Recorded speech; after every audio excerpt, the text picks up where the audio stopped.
Use your powers for evil. Evil? Your evil is mine.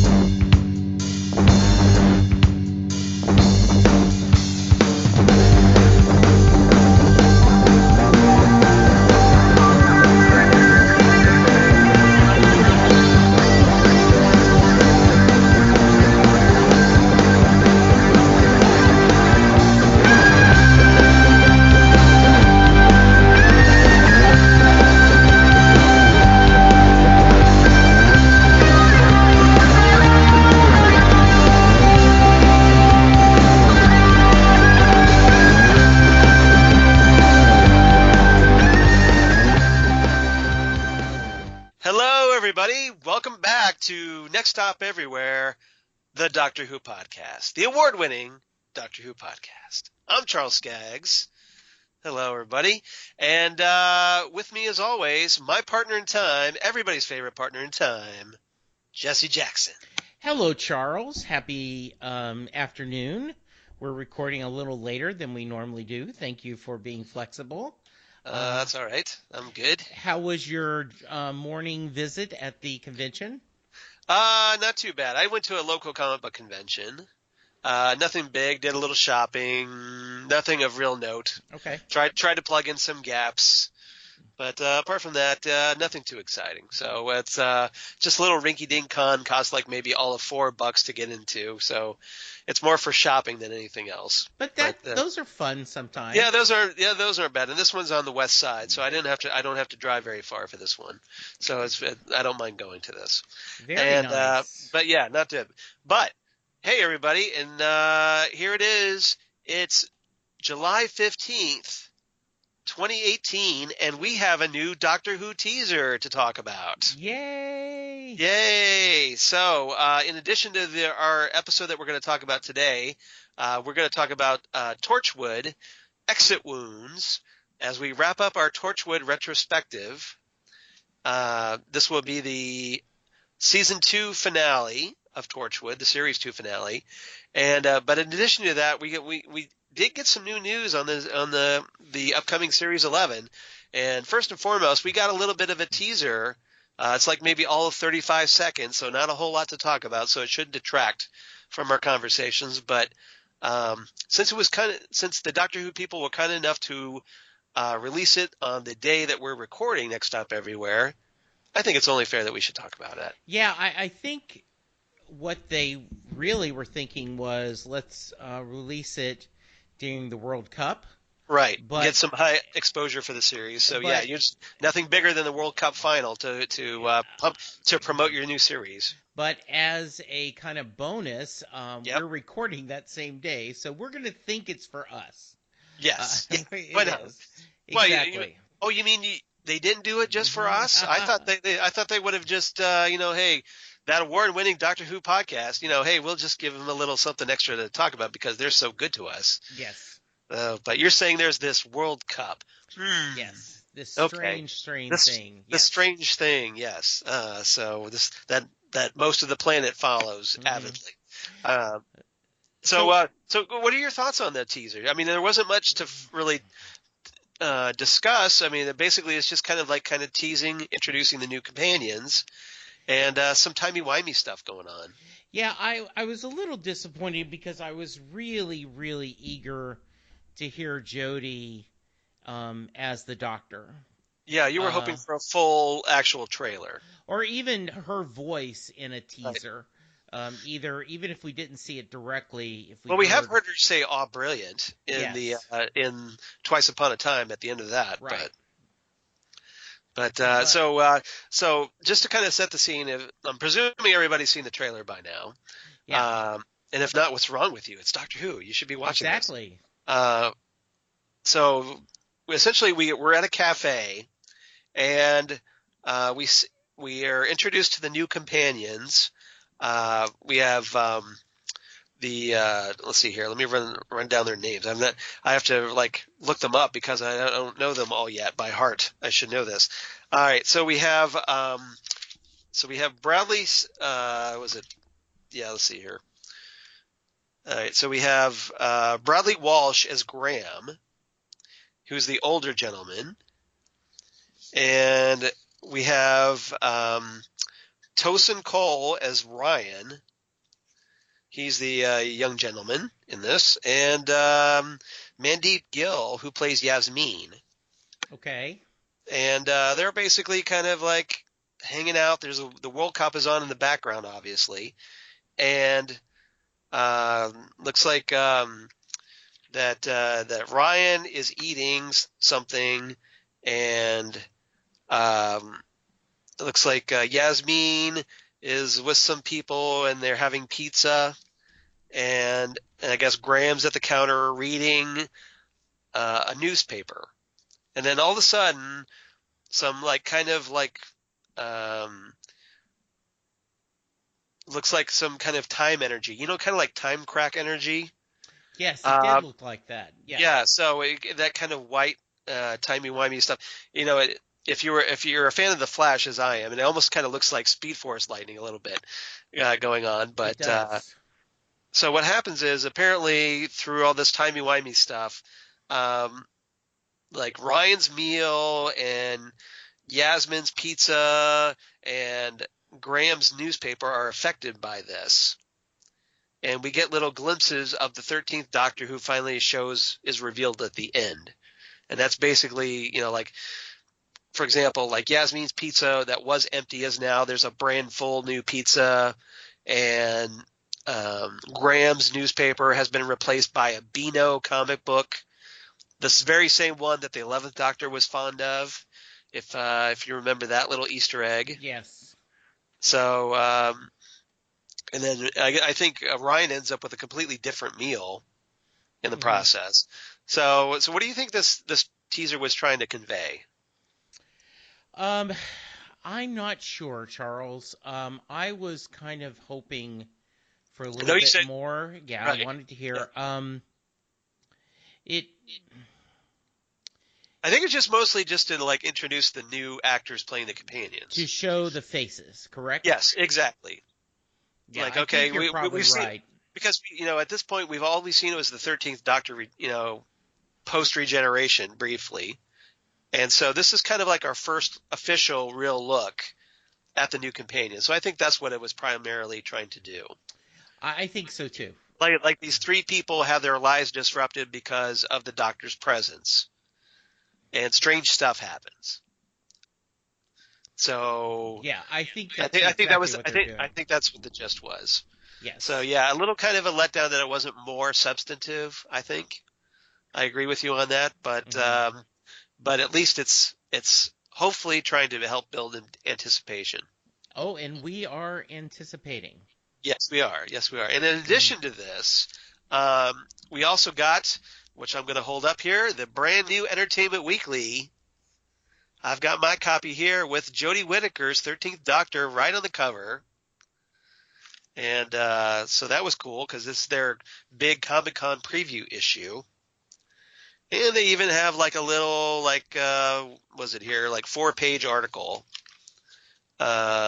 basically talking about Jodie Whittaker getting the gig and, the decision to cast a female Doctor. And that basically like like some quotes from the companions in this. Oh, good. So if you haven't had a chance, go to your local newsstand or wherever and pick up a copy. Maybe Barnes and Noble might be a good place to look if you're looking for a copy. Absolutely. I subscribe to Entertainment Weekly, so as do I. So you probably got your copy as well. I did not yet. I checked the mail yesterday, and it did not show up.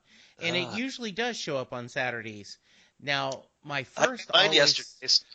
always thought is that my mail guy carrier is a Doctor Who fan and went, oh, Jesse doesn't need this. But that's not true. I'm sure it'll be here shortly. If it's not here tomorrow, the heads will roll. Exactly. Yes. All right. But yeah, definitely want to check that out. If nothing else, it's cool to it's always cool to see the Doctor on the cover. Yes. And now that this will be our third Doctor on the cover of Entertainment Weekly after Matt Smith and Peter Capaldi. So keeping that streak going, which Absolutely. is cool. Which is All right. very cool. So I thought I'd mention that real quick. Yes. So, all right. So let's get back into our main discussion. Have they announced who's going to be hosting the panel? I have not seen that yet. Okay. If they have, I'm not aware of it. Okay. So if there's anybody out there who's heard, please let us know, because I'm dying to know who's replacing Chris Hardwick. I know he's being replaced. Yes. But I don't know who yet.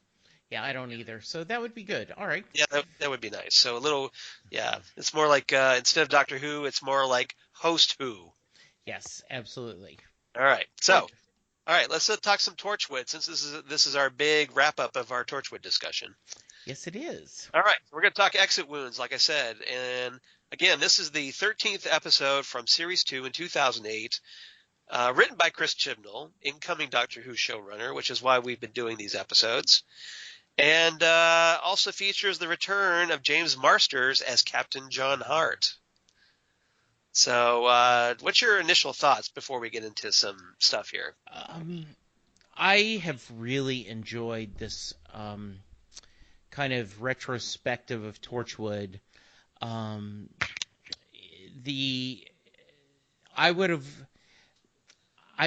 wanted to see more Torchwood. In fact, I almost went back to the episode before this one. Right. It's kind of the recap. You see Jack going through the years and how everyone kind of joined Torchwood. I would have loved to see a couple more seasons of this team being together, though Right. Russell T. Davies made the decision, and probably wisely so, give people not necessarily what they think they want, but what they really didn't know they wanted. Right. Because the next season is the wonderful Children of Earth. Right. That is an amazing miniseries. And then the next one that was with stars we've talked about just didn't quite work. Yeah, Miracle Day. Yeah, but I would have loved to see another season of this team together having, kind of their version of a case of the week. So Right. It was really nice to see everyone back. And we do know that the Big Finish has been kind of doing like Torchwood season 5 and 6. Yeah. So if you want to see Torchwood continue, obviously Big Finish is where you need to go for that. Yeah. And I was emotionally captivated by the episode. There were Right.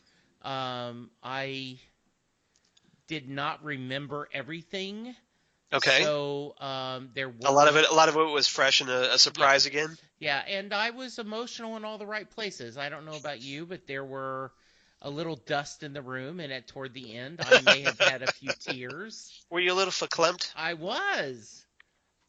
Yeah. A little teary-eyed, a little misty-eyed, perhaps. Yes, it was. I really. I get misty-eyed for Toshiko. Yes. I don't get misty-eyed for Owen. No, Is that wrong of me? No, I think that's a fair thing. Especially the kind of postscript, Right. when she talks about, I hope I did good. And, Yeah, her video to everybody. Yeah, it's very touching. Right. I liked it a lot, and it really meant a lot to me. I think it made her death have more impact, that Yes. video. I totally agree. All right. So, we'll talk about this more in detail here, obviously. But some notable guest members on this, or guest stars on this episode, in addition to James Marsters, of course. We've already talked about him, so we don't need to cover that again. Mm-hmm. But Lachlan Naber, who plays Gray, we find out Jack's younger brother. He was actually on an episode of Downton Abbey. He played a character named Lieutenant Courtenay. Okay. So if you want to track him down, that's where you can find him. Paul Mark Davis, who played the cowled leader in this. He played, I think that was one of the guys that confronts Ianto and Gwen. Mm-hmm. Now he's been in a number of Doctor Who related projects. He played the Future Kind Chieftain in Utopia, which also featured Captain Jack Harkness, as we discussed last week. He played one of the more notable villains on the Sarah Jane Adventures, the Trickster, not the Trickster from The Flash. This is a completely different Trickster. He was in the episode Whatever Happened to Sarah Jane, which was a really good story. And he went for the trifecta or the quadfecta in this case because of Torchwood. He was on an episode of Class as a villain called Korakinus. Okay. So this guy, this Mark Davis, one of the few actors that's probably been on Doctor Who, Torchwood, the Sarah Jane Adventures, and Class. So a little trivia bit for you guys out there, so if you ever want to say, okay, what actor was on all 4 Doctor Who shows, check that out. Okay. So use that. And then he also played, most notably, the Ghost of the Cavalier in Harry Potter and the Sorcerer's Stone / Philosopher's Stone if you're in the UK. Oh, okay. So he was in the first Harry Potter film. So nice. Pretty cool. And then there was also an actress named Amy Manson who plays Alice Guppy, one of the 1901 Torchwood crew. She played Daisy on Being Human in the UK. And she also played Merida, the live-action adaptation of the Disney animated character Merida on Once Upon a Time. Mm-hmm. That's probably where you might know her from as well. Yes, absolutely. So if you're a fan of that show, you've probably spotted her there. So little trivia tidbits here. Yeah. All right. So let's go into our main discussion, and let's see if Jesse can pick up these themes this week. Okay. This may be a little out of his wheelhouse, so don't feel bad if you don't get this one. You got it. All right, so I'm going to start off with Some Days Are Better Than Others. Okay. I'll just leave it there. And that is Captain John Hart I want to talk about first, because Captain John Hart not really having a great day and is apparently dishing out his horrible day on the Torchwood team in this episode. So we start off, this is kind of it's a sort of cliffhanger from last week, or from the previous episode, because apparently Captain John Hart dropped a building on the Torchwood team. Yes. And well, we could have covered that episode because it was mostly they're trapped in rubble, let's get their backstories. So I thought we could go ahead and skip that one, and then just dive right into exit wounds, because we kind of pick up from that, where after regrouping, the Torchwood team splits up to investigate 4 instances of rift activity, and Captain John shows up and confronts Captain Jack Harkness once again. So I want to get your thoughts on Captain John Harkness this episode. I've always liked, I've liked this character. Right. We talked about last time being a huge Angel and Buffy fan. Right. That I was predisposed to just be thrilled that someone from that Whedonverse show has a chance to show they're more than just, to kind of show some acting chops. Right. And I think he's done a great job of playing this very diverse character. Yeah. His character just kind of it just shows up and all hell breaks loose. Yeah, and there's some shades of grayness in him. He's not all good. He's not all bad. There is a lot of layers and grayness to him. And, he's really evil. And then you kind of see why he's being forced to do this. Right. Because we find out that he's been being manipulated by Gray. Yes. Who has apparently fused a bomb to his wrist and is making him do his bidding. Otherwise, he'll blow John up.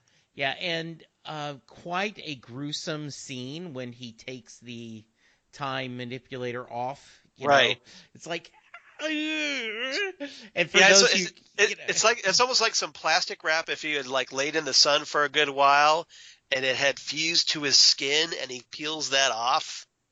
yeah, And it's just like, oh, that's gonna leave a mark. yeah. So that was, just yeah. I liked his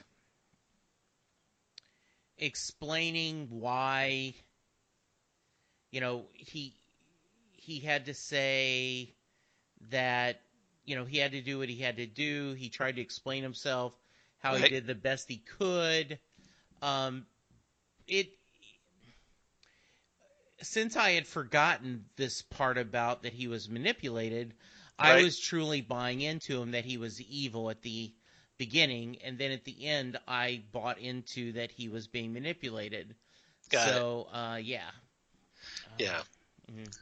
And so what happens is in this episode, John ends up helping Gray bury Jack alive in this, Yeah. but pulls a fast one on Gray by leaving a ring with Jack that helps Torchwood locate him eventually. Yeah. So, what did you think of that move that Captain John Hart pulled? Once again, I didn't remember. I suspected there was a reason why he threw in that Right. ring, but I thought it was really well done.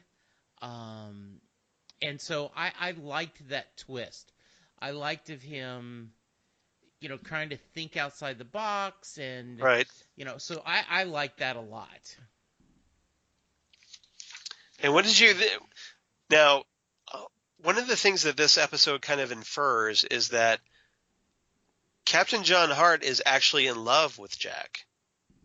Oh, Or did I misread that? No, I think it's very clear. I think that there is deep affection between both ways. I think Right. Jack really cares about him, Right. and but Jack is not the type. Sorry, cough there. That's okay. He You're is okay. not the type to settle down with one woman or one man. Right. Or one alien, for that matter. Or one alien. Yeah. Yes. But I do think he truly, there's at times a fine line between love Right. and hate, and he very much cares about him.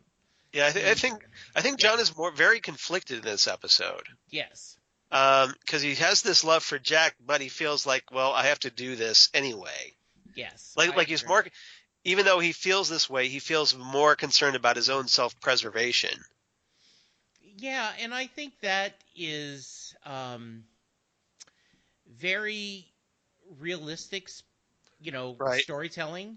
Right. Most of us are, when we push comes to shove, selfish creatures. It is. We try not to be, at least a lot of us. But the Maslow's, hierarchy of needs. Okay. And there is a reason why when you're on a plane they say, Look at you going to the go-to reference Yeah. there. It's very nice. You have to put the oxygen mask on you first. Right. And so I think it is, a lot of us would like to say, oh, no, I would always put Right. the people I love ahead of me. But when you never know, and I do think that is one of John's character flaws, is Right. that as much as he loves Jack, he also has this, ultimately he has to take care of himself. Right. Yeah. Yeah. He has to look out for himself. Yeah. Yeah. All right. Anything else about Captain John Hart before we move on? I think he was truly sad that he couldn't stay. I think Yeah. he would have liked to stay, but it just wasn't going to work. Yeah. Absolutely.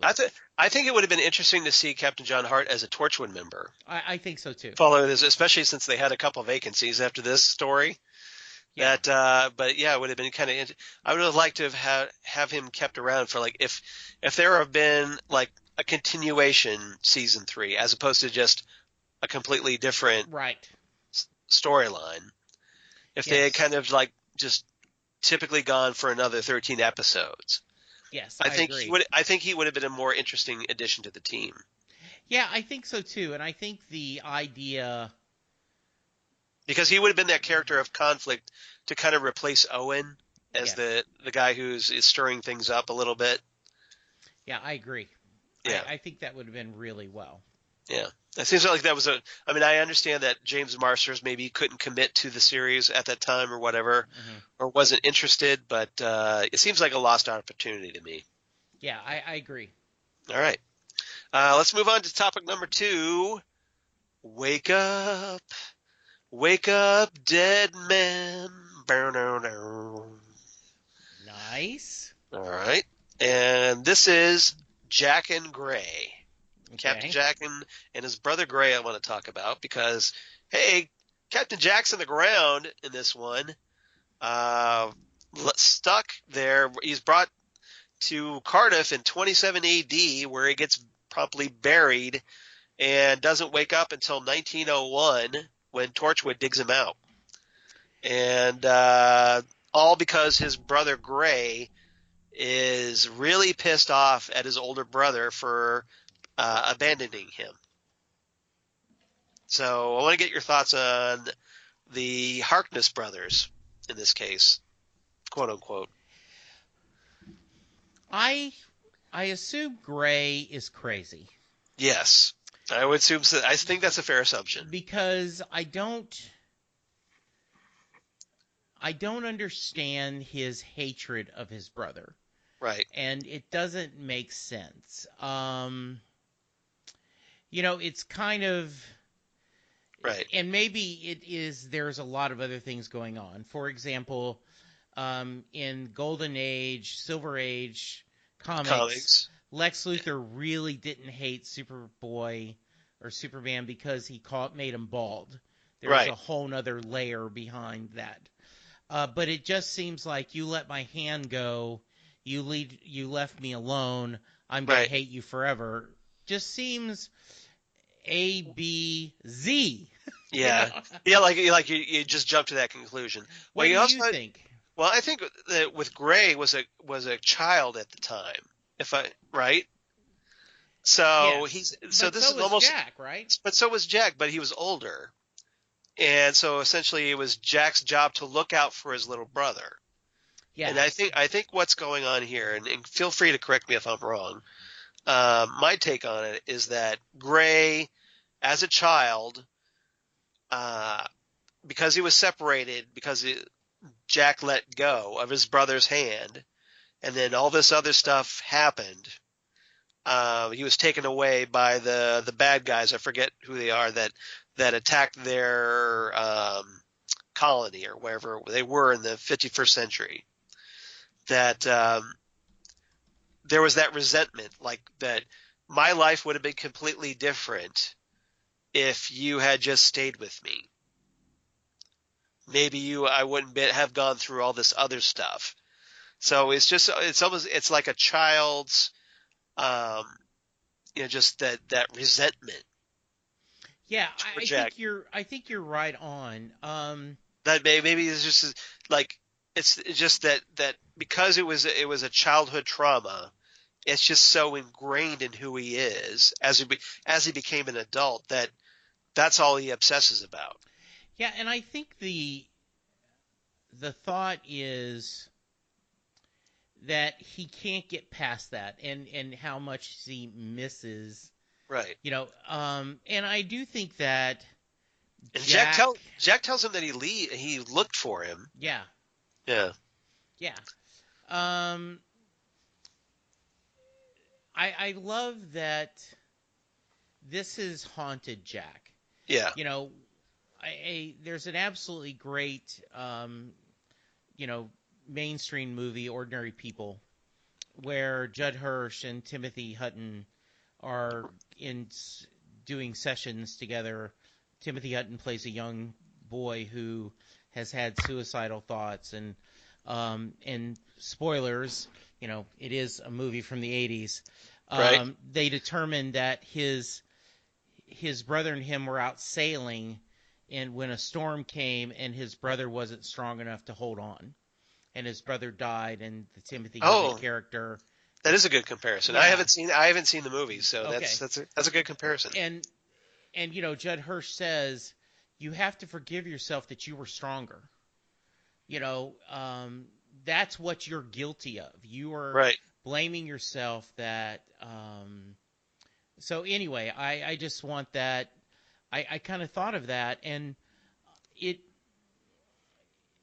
if my only criticism about it is I would have liked his brother to had a little more depth than just this. You abandoned me. You left me. I agree. Yeah. Yeah. It does seem pretty like a one note. Yes. Motivation for this character. Yeah. And I think the way I get it, Charles, not to interrupt, but no, go ahead. He's insane. He's not a logical. He is just thinking emotionally, anger, and this, that's why, he just wants to destroy things because he hates other things. Yeah. To quote the great Alfred Pennyworth, some men just want to watch the world burn. Absolutely. That is very, very true. Yeah. So Jack feels guilty about this. I mean, he tries to apologize to Gray, and he asks for his forgiveness, but Gray's having zero part of it. Yeah. And just like has zero S to give on this one. He's just like, nope, not happening. Yeah, I agree. And now the way this is left off, Gray is essentially he's killed, and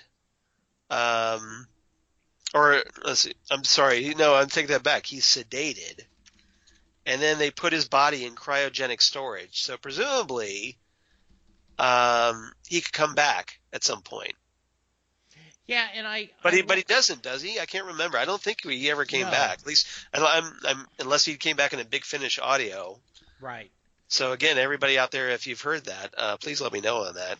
Yeah, because Charles, the idea. It just seems like there's a pretty good villain there that's kind of just sitting around waiting to be used. And and then I can't remember if that Torchwood, headquarters was blown up later in Children of Earth. I can't remember. So you think maybe he was killed in that explosion? Yeah, that's possible. Yeah, that's a good question. We never did. Yeah, there was that. I don't remember that ever being addressed. So and I don't. That's a good point. Yeah, and so I don't know if they were. Did they address that? And because now then Torchwood has moved on. Right. I did think that John's point of would you not? He wants to die. Would you not be ahead? And I did love Jack's. There's been enough killing. Right. Yeah, and that was a very. Plus, you're asking Jack to kill his brother. Yes. I don't see that happening. Yeah, I agree. Especially since he went years looking for him. Right. And even though he's troubled and he's a psycho, he's still Jack's brother. So I think I think that's asking a lot. I agree. Especially when you have the technology just to put him on ice, and so he's not a problem. Yeah, and I don't know if that's the right thing, right? But I think it was what he had to do. Well, there's definitely an ethical dilemma left there, but Jack's right. I mean, there was a lot of death, and maybe just because of everything that happened to Toshiko and Owen, he's just like, I can't kill my brother on top of losing Toshiko and Owen. I absolutely agree. Yeah. Yeah. So as far as Jack's concerned, I think he did the right thing for himself. I totally agree. All right. Yes. Okay. Anything else about these characters before we move on? I don't think so. I think I'm good right now. Okay. Fair enough. All right. So let's move on to our third topic. And if you don't get it, I'll go ahead and explain. So let's see. Third topic. You're stuck in a moment and you can't get out of it. And this is Toshiko and Owen. And what I was doing for these past 3 topic titles, if you're not already aware. Hang on. Yeah? Hang on. Yes? I would not want that. There are some that would think we would do this podcast with or without you. But through the storm, we will reach the shore together. You give it all, but I want more, and I'm waiting for you. Okay. Fair enough. So you did figure out what I was doing. Yes, absolutely. All right. So why don't you explain to the listeners then? Show how clever you are. The great U2. Yes. And you.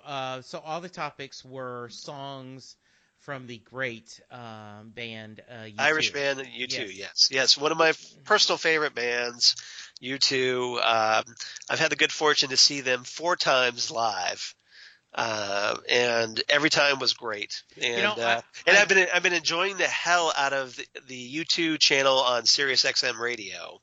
Yeah. I have never seen them live, and I regret that.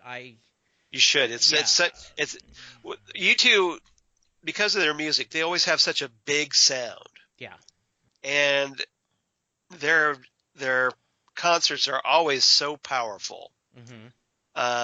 Because I'm used to seeing them with like 40,000 people, 45,000 people. First time I saw them was in Cleveland at Municipal Stadium, when there was a Municipal Stadium where the Indians played. And it was like, I want to say there was like 47,000 people there at that one. It was just insane. And that was during the Joshua Tree tour, which was their highlight, their pinnacle of their career.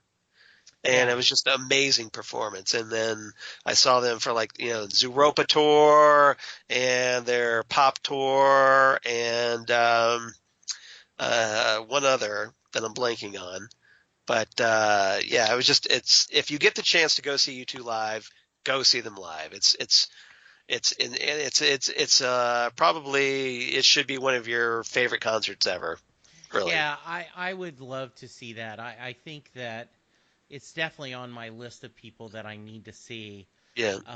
Yeah. And if you've listened to that Sirius XM channel that's doing the U2 experience, they have because they've been around since the 80s, and they've got such a deep catalog. Yeah. And just the more you listen to their songs, just the more you take out of them, I think. And it's just like you do with Bruce Springsteen, you get a lot out of them, and every time you listen to them, maybe you look at something else a different way as you get older and get something more out of it. So so obviously I'm a big U2 fan, so I'm kind of biased here, but I absolutely do agree. I mean, there is something really beautiful about that band and the music, and I have a show coming up on Set Lusting Bruce where we picked a guest and I picked a song for every decade that we've been alive.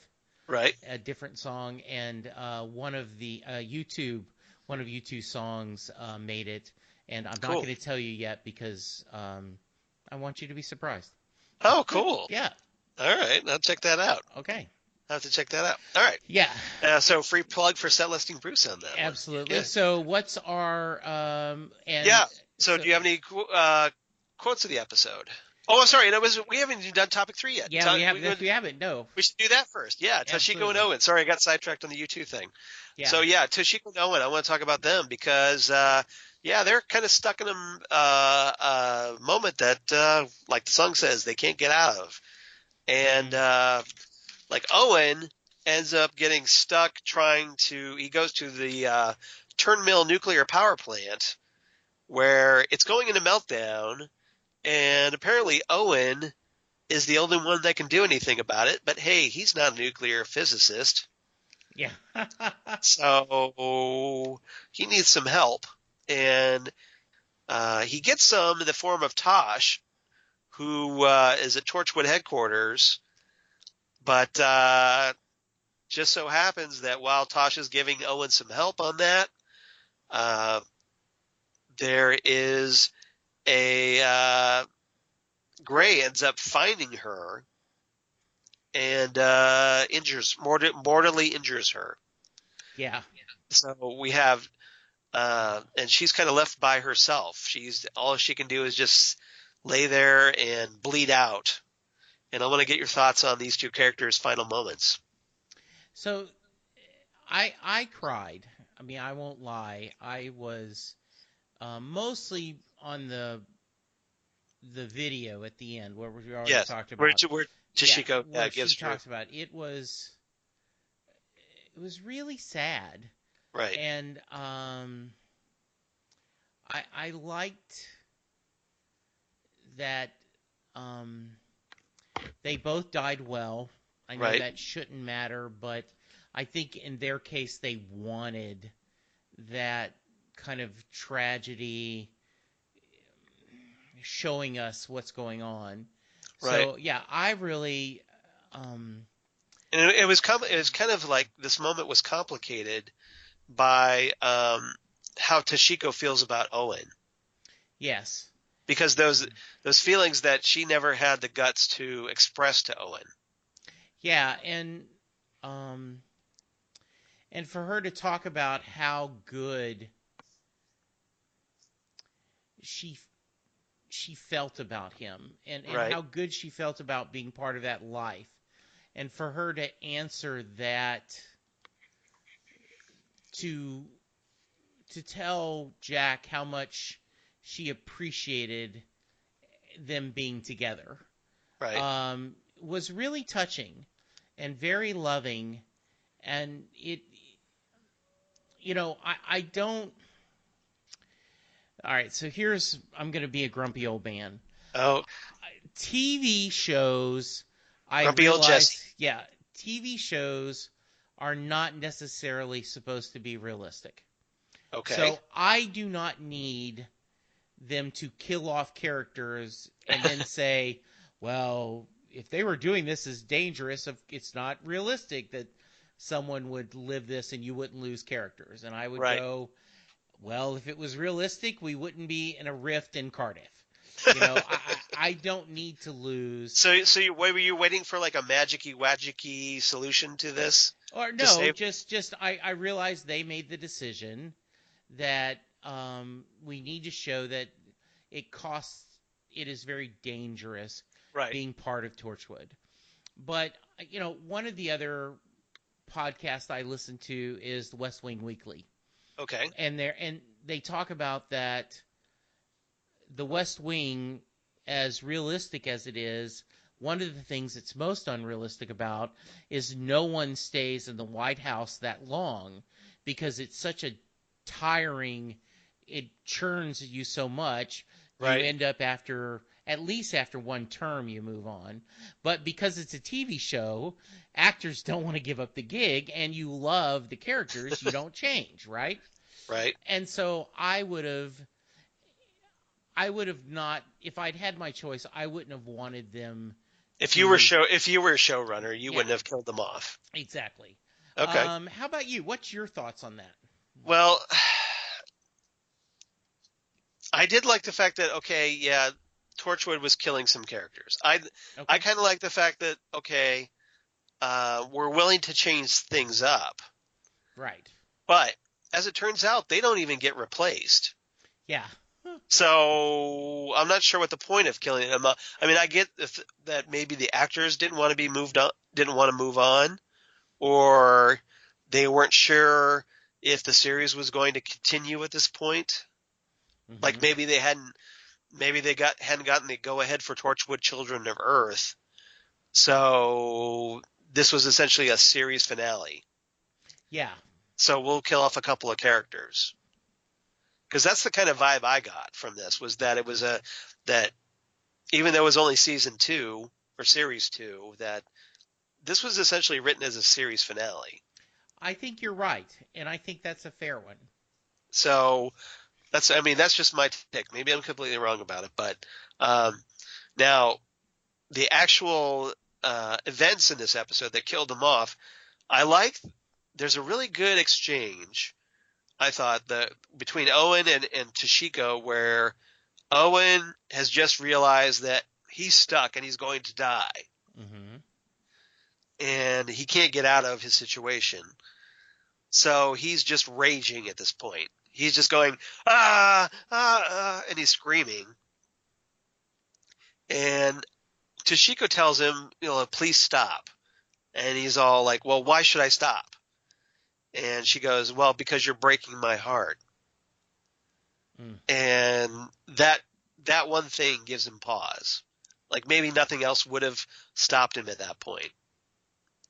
Wow. And I thought that was a really powerful moment between the two. I think so too. Yeah, that's very cool. So yeah, so I did like that. And again, obviously I liked Toshiko's video. I thought that was a nice way. It's just more like, well, hey, I tried my best and hopefully I did good.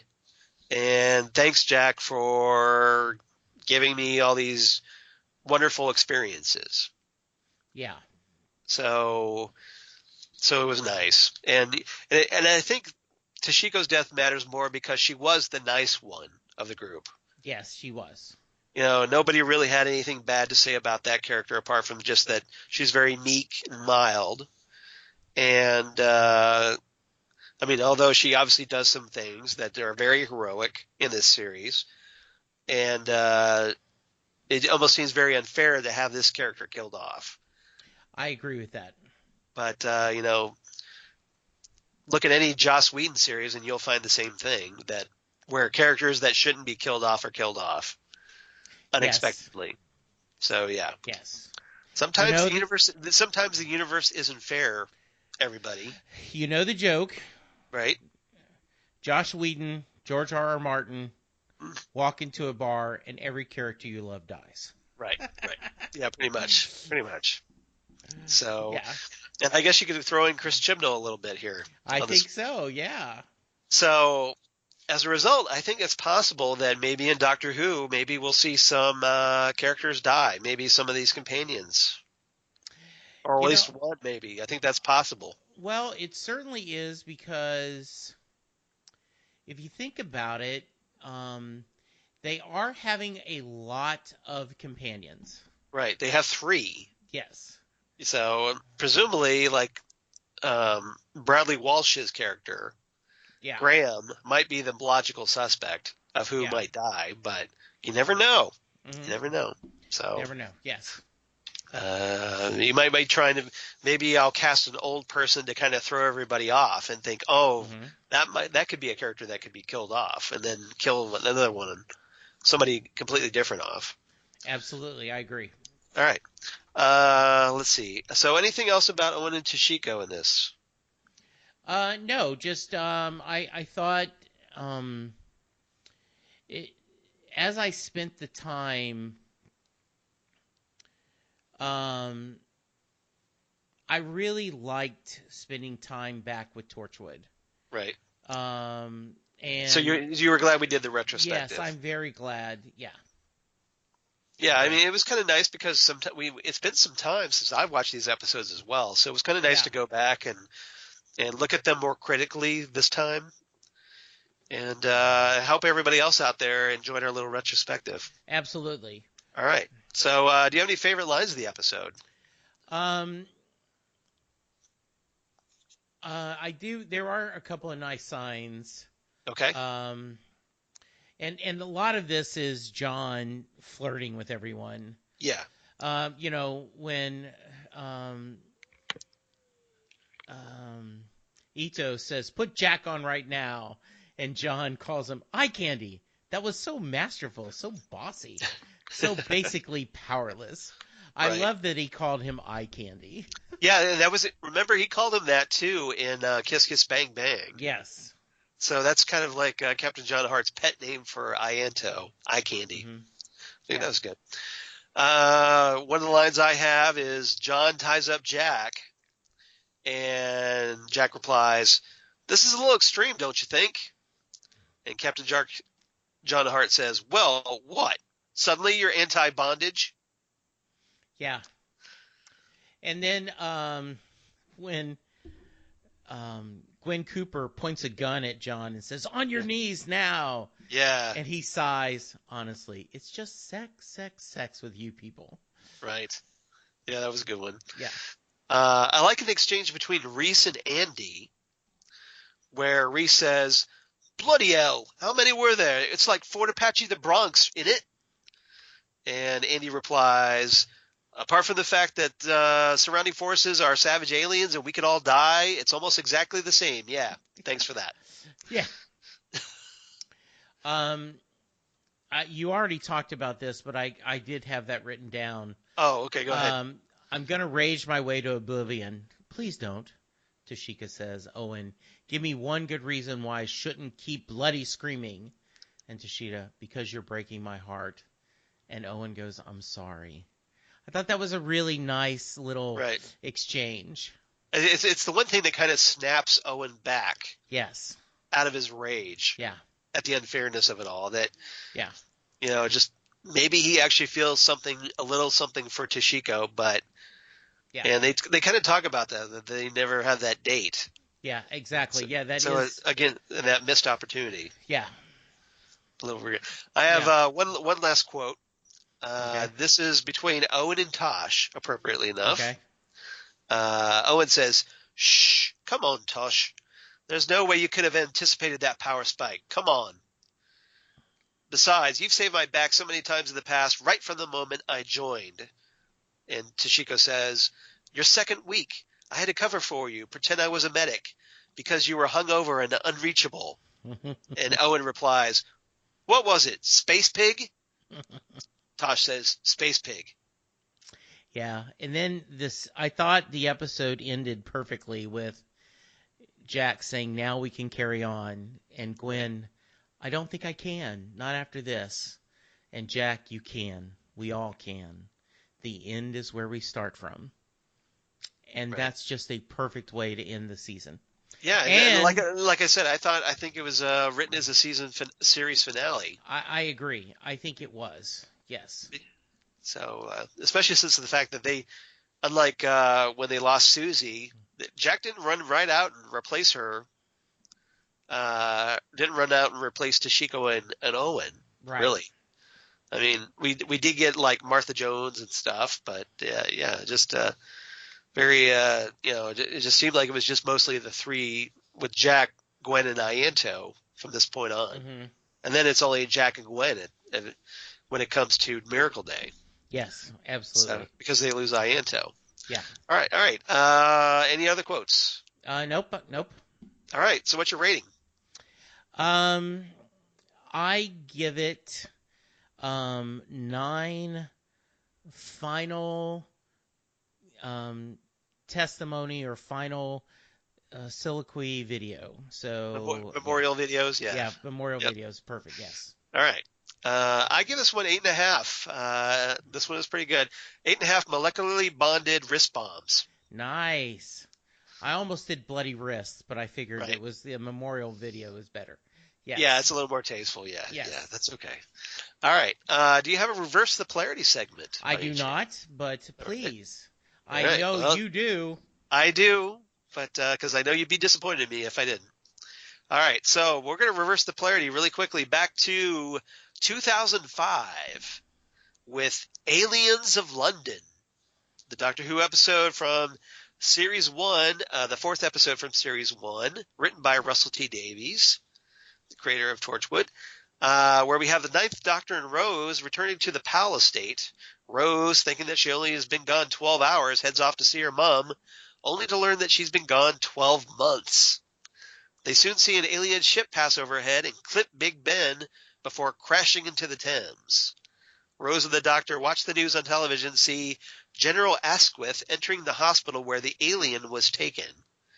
And at the hospital mortuary, Dr. Toshiko Sato performs an autopsy on an alien, a space pig. So there's our connection. So this is the space pig reference that Owen and Tosh made in Exit Wounds. Okay. That actually featured Toshiko Sato's first episode debut. The Doctor uses the TARDIS to go to the hospital and finds Dr. Sato, Toshiko, who says that the dead alien is alive and has run off. Despite the Doctor's command, one of the soldiers shoots the alien dead. And the doctor informs Toshiko that the alien is fake and leaves. Mm-hmm. The doctor returns to Rose and deduces that the spaceship landing was faked as well. It originated from Earth, and whoever did it has been here a while. He notes that UNIT has been called in to deal with the crisis, so when they step out of the TARDIS, they're surrounded by police and helicopters. Mickey's there. He runs away, of course, being Mickey, and the doctor and Rose are arrested. They get taken to Downing Street, where the doctor is brought in to meet with other experts about the situation.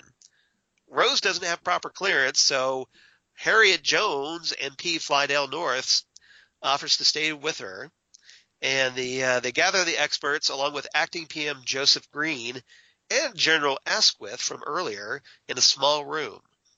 Harriet takes Rose to the cabinet room and tells what she saw. Green and the government official Margaret Blaine are aliens in skin suits who killed Asquith and the Prime Minister.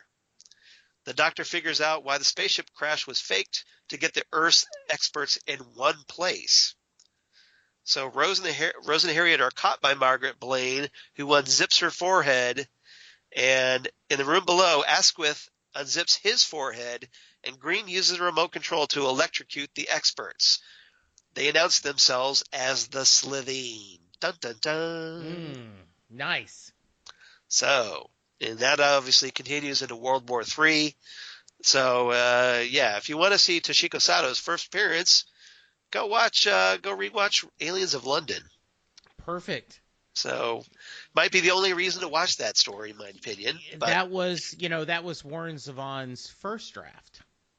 Aliens of London, yes. As opposed to Werewolves of London. Yes, he did that first draft.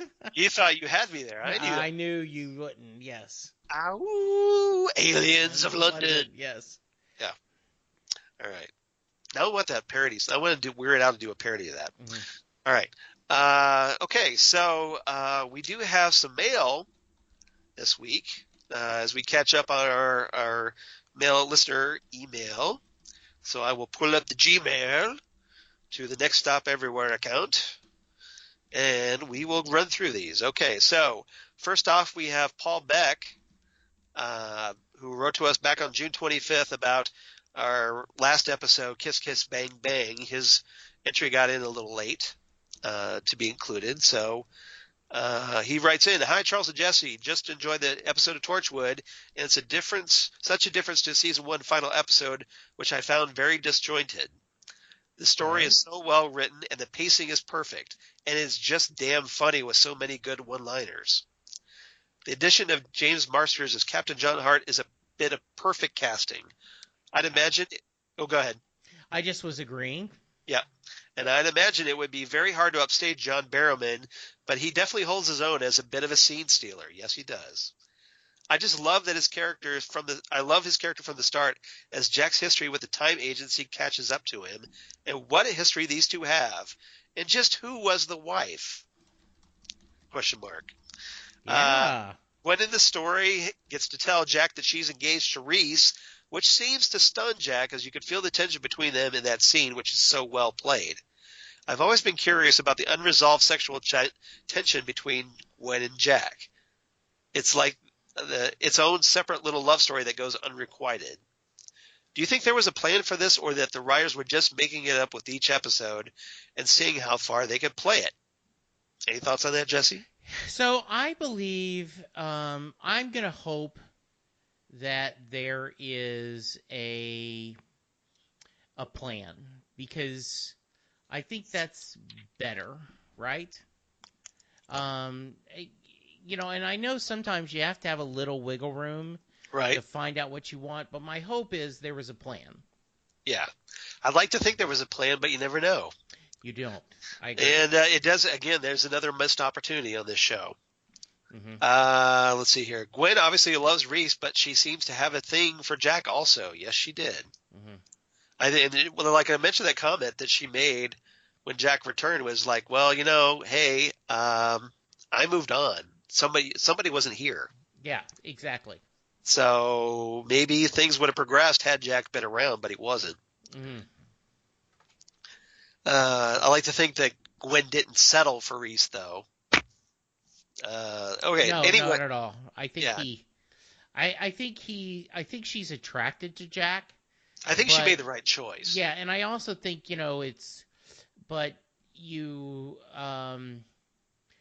she knows that's not right where her heart is. Yeah. Jack's fun, but he's not the guy you settle down with. Exactly, yes. So, just a little tip. Anyway, this episode ends with Captain John having to leave through the rift, but as he does, he leaves Jack with the knowledge that he found Gray, which could set up things to come later. Yep, I guess it did. Such a cool exit. As always, sending you both my kindest regards, Paul. P.S. Have you guys seen the new remastered Blu-ray box set for Tom Baker's first season? They look amazing. Also, have you seen the leaked photos of the new Dr. Sonic screwdriver? What do you think? So, to answer your question, yes, I have the new Blu-ray set of Tom Baker's first season, a.k.a. season 12 from the original series of Doctor Who. And as a result, I think we'll talk about that in the near future. So okay. I'm going to tease that a little bit. So, and then, yes, I've seen the photos of the new Dr. Sonic screwdriver.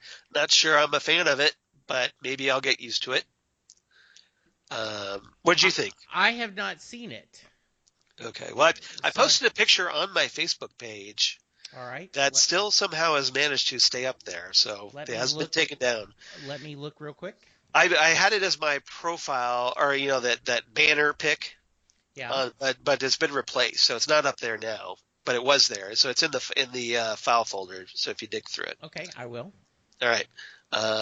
So yeah, and it's the one where the 13th Doctor is wearing goggles.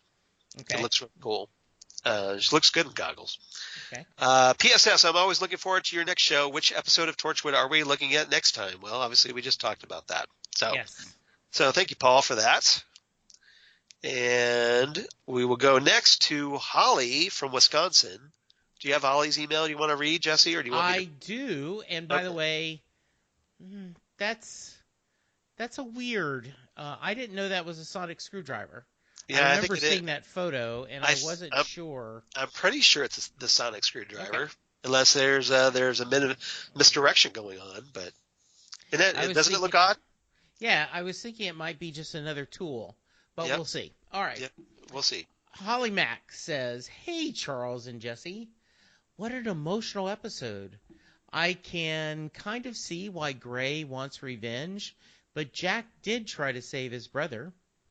Reese being part of Team Torchwood is a natural fit, and his pep talk to Gwen was just what she needed.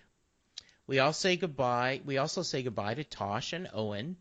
They died doing what they did best, saving the world, or at least Cardiff, from being destroyed. I really enjoyed this Chris Chibnall retrospective and revisiting Torchwood again.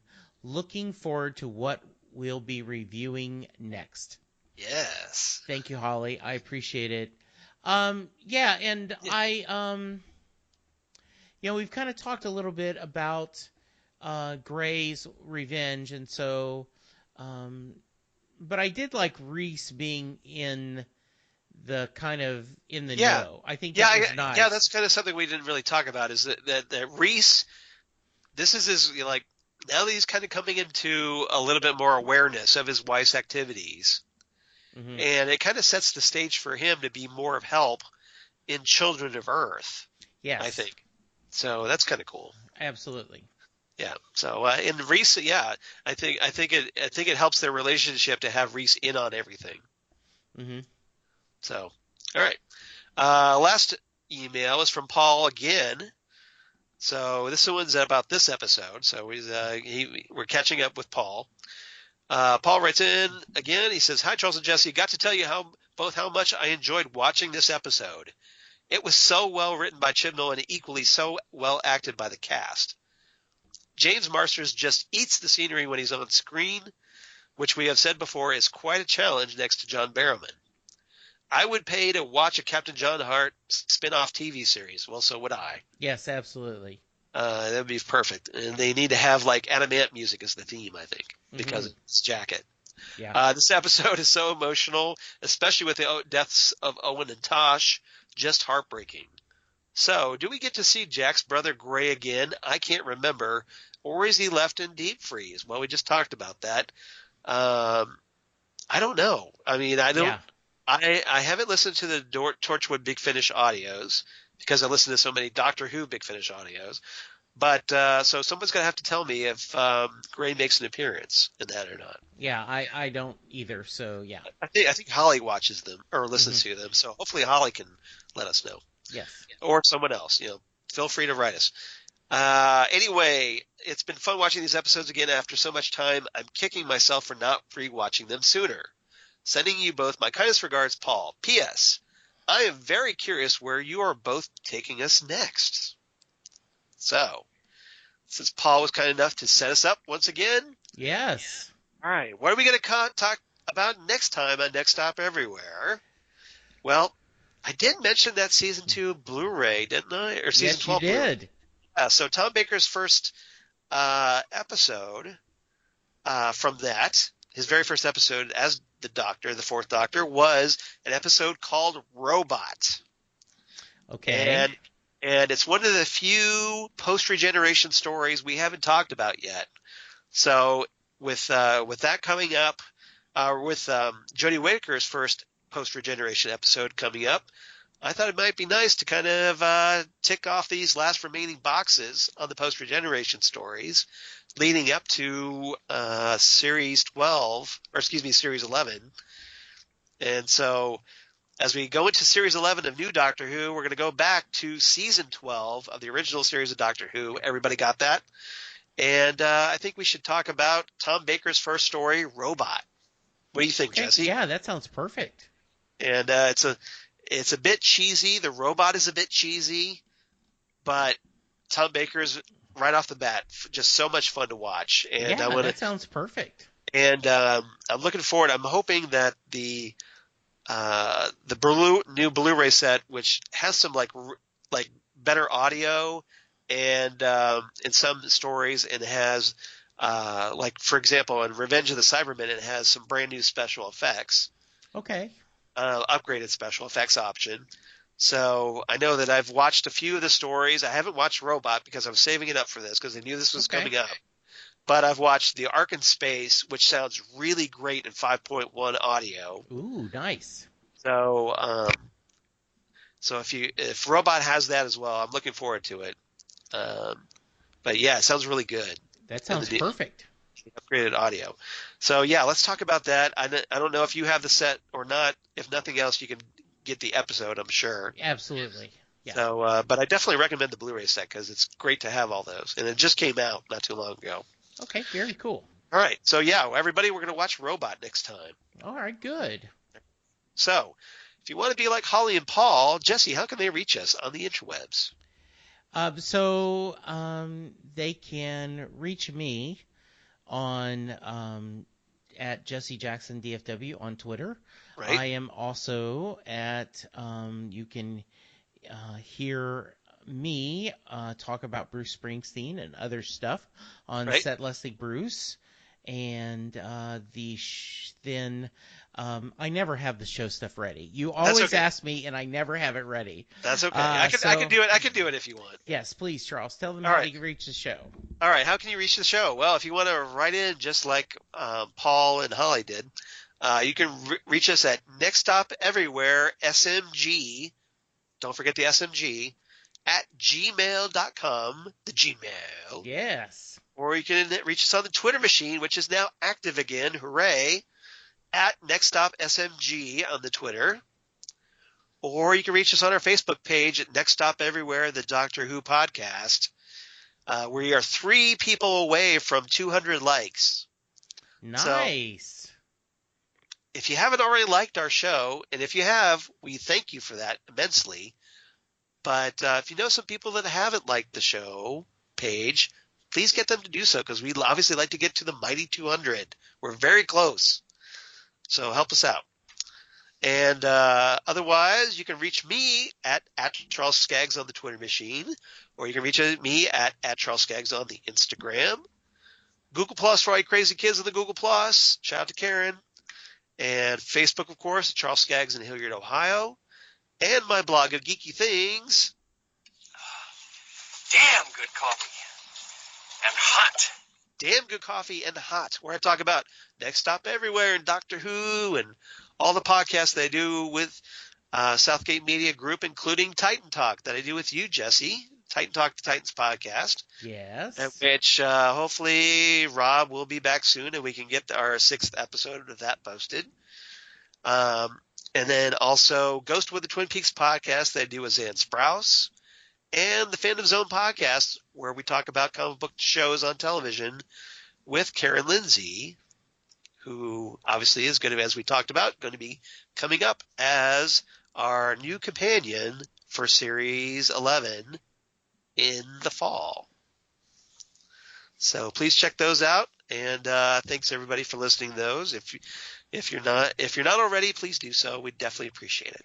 Absolutely. All right. So Jesse, do you have a quote to lead us out? I do, and let's see if you recognize it. I'll try. You say love is a temple, love is a higher law. Uh-huh. You ask me to enter, and then you make me crawl. But I can't be holding on to what you've got when all you've got is hurt. One love, one blood, one life. You've got to do what you should, one life with each other. Sisters, brothers, one life. But we're not the same. We get to carry each other one.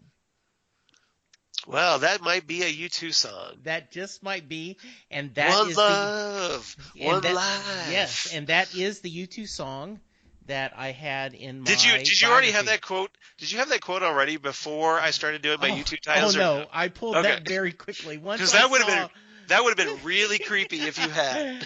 Yes, but it fit perfectly. So yes, I wanted something a little more hopeful. My plan was the past few episodes I've been a little dark. Right. And so I wanted a little more hope. So this worked perfect. So. Well, in the words of someone very wise, keep hope alive, Jesse. Absolutely. All right. All right. So everybody, thanks for listening. Next Stop Everywhere, and come on back. We're going back to Doctor Who. You guys have been patient, and we'll talk about Robot. So come on back, right here. Next Stop Everywhere, the Doctor Who podcast. Bye, everybody.